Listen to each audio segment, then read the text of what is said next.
we're gonna be adventurous today. I'm gonna record all my Halloween videos on the walk home, and jeez, it is noisy out here. Stuff is literally falling from the trees behind me. I gotta get somewhere more quiet to record these videos.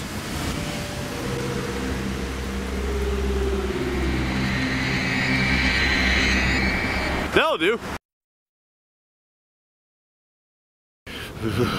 Oh man, I'm beginning to regret recording all of my Halloween videos out here in the park. It's freezing out here.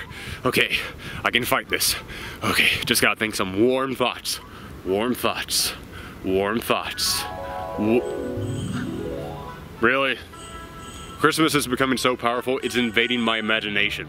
We gotta fight back against Christmas invading other holidays. Alright, we gotta get in the Halloween spirit. I asked you guys, what do you want to see me do for Halloween? And the #1 thing you guys said is you want me to talk about some scary comic books. So here we go. My random recommendations for a whole trick-or-treat grab bag full of spooky books. Enjoy. Okay, the first comic I want to talk to you guys about today is called Manifest Destiny from Image Comics. Now, quick history lesson for everyone out there. When President Jefferson made the Louisiana Purchase, he sent expeditionists Lewis and Clark out there to chart the New World. To chart all the plants, the animals, the rivers, the paths, everything that they could find to try and explore the new America. This is the story of when they made that trip. It says that they also took with them a second journal. A journal that was designed for the supernatural, to record all the monsters, the centaurs, the cyclopses, the vampires, the giant winged monster talking creatures, and zombies, because there are always freaking zombies in everything. However, there's a great mystery behind this book because you don't know why all these creatures are here. However, there are these giant arcs that are built all throughout their path, and wherever they find one, there's always some kind of a creature hiding there.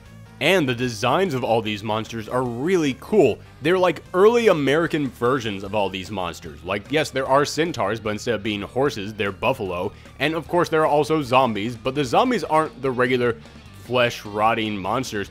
They're weird plant versions. It's like some kind of a fungus got into people and turned them into these creatures. It's really creepy, but also really imaginative. And the same thing can be said for some of the heroes. You meet Sacagawea, and she is a badass monster slayer. She's like a 1700s version of Buffy the Vampire Slayer. But it's not just about the monsters, because also there's lots of tension building on board this ship, because yes, historically speaking, they did take people with them, and no one wanted to volunteer for this other than prisoners. And they do write that into the story, and there are indeed a lot of very scary moments just between the people themselves. Next up is Harrow County, which is a new series from Dark Horse Comics and from writer Cullen Bunn.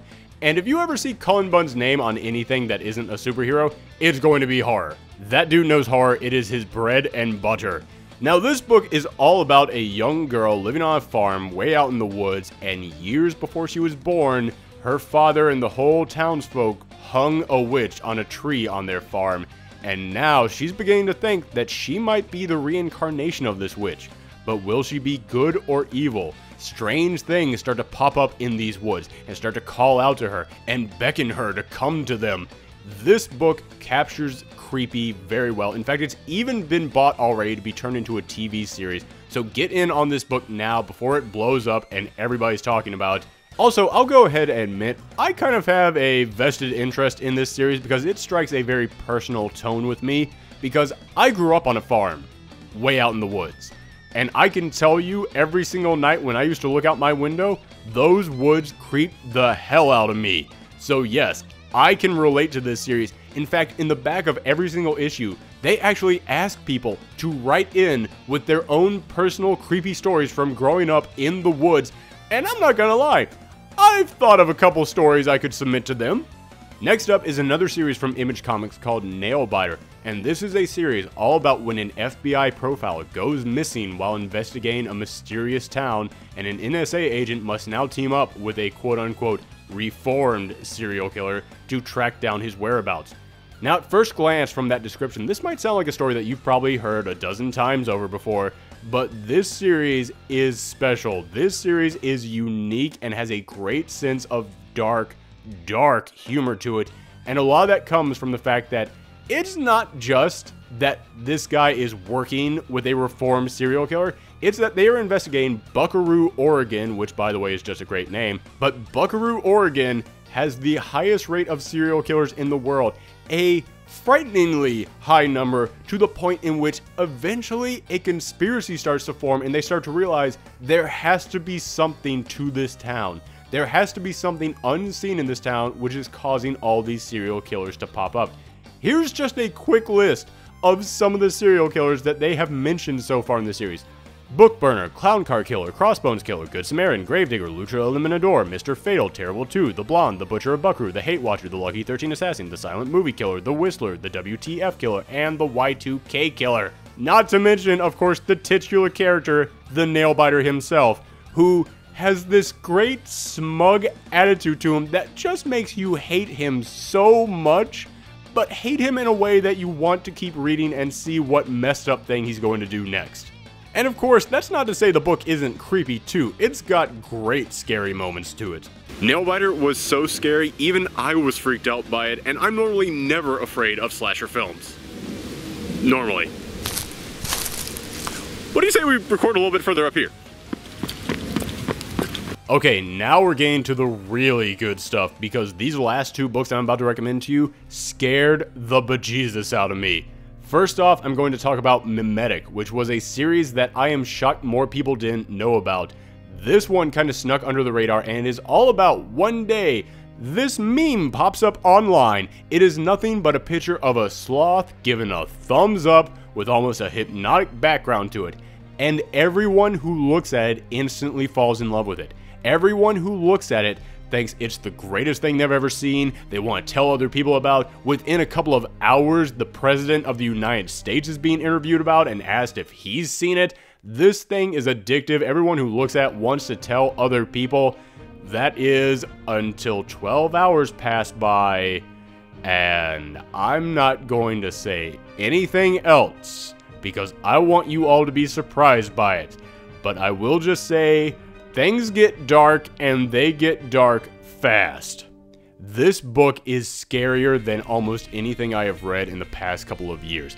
After I read the first issue of this, I kid you not, I seriously had to just put the book down and just keep repeating to myself that it wasn't real. Because I really got a feeling like, oh god, what's going to happen in 12 hours? Is this book actually about to come true? I have not freaked out about something like that since I was a kid. I warn you now, that sloth might look cuddly and adorable, but don't trust it. However, go out and pick up the trade. It just came out last week, so it's at your local comic book store right now. And lastly, my personal favorite scary book of all time, Lock and Key. This book, written by Joe Hill, who is actually the son of Stephen King, is all about 3 children whose father is murdered. So after he's murdered, they have to move back into his old home, Key House, which is located in Maine, because he's Stephen King's son, so of course it's going to be in Maine. And when they move in, they find keys hidden all around the house, and these keys open up doorways, but not to any particular place. They cause transformations within them whenever they use the keys. You use one key and you walk through the door, you turn into a ghost. You use another key and you can change your gender. You use another key, you can talk to animals. You use another key, you can actually open up your own head and pull out your own memories. This book might sound fanciful and upbeat and like some kind of a Harry Potter magical adventure, but believe me, it gets so dark and frightening. The villain in this series is one of the most manipulative, evil, cunning, and clever villains I've ever seen in any series. And when it starts to dig deeper and deeper into the mystery behind these keys, it will really stun you where it goes. But that is not to say that this is a book that is only for fans of scary books, because the characters themselves are amazing. I loved watching every single one of these characters grow and change throughout the story. Everyone is so three-dimensional and so well written. I give this my highest recommendation.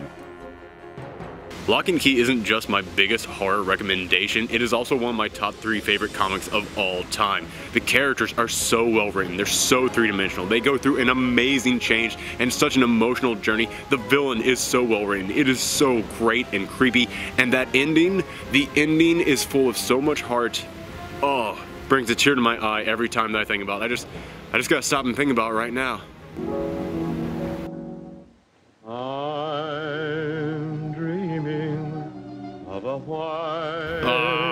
Okay, screw it. It's over with. It's done. This was a dumb idea. I shouldn't have come out here to record. This was a bad idea. That's it. Halloween is over. I hope you guys enjoyed all the other stuff I did for Halloween, because, yeah, I'm heading home now. I'm freezing. It's done. So I'm going to head home in that direction. Or maybe it was that way. You know, I just realized I've never actually been this far into the park before. At night. See you guys on the next episode? Hopefully? So, for all geeks out there, everybody has their own special list of things that they want to watch on Halloween. Everybody has their own special favorites, but I tried to put together my own list of the top 10 things that all geeks must watch at least once on Halloween. Enjoy. Focus it. I'm sorry, I thought I heard something there for a second. As I was saying, I just gotta remain positive. I can do this. I just have to remind myself it could be worse. There are way worse places to be stranded, especially on Halloween.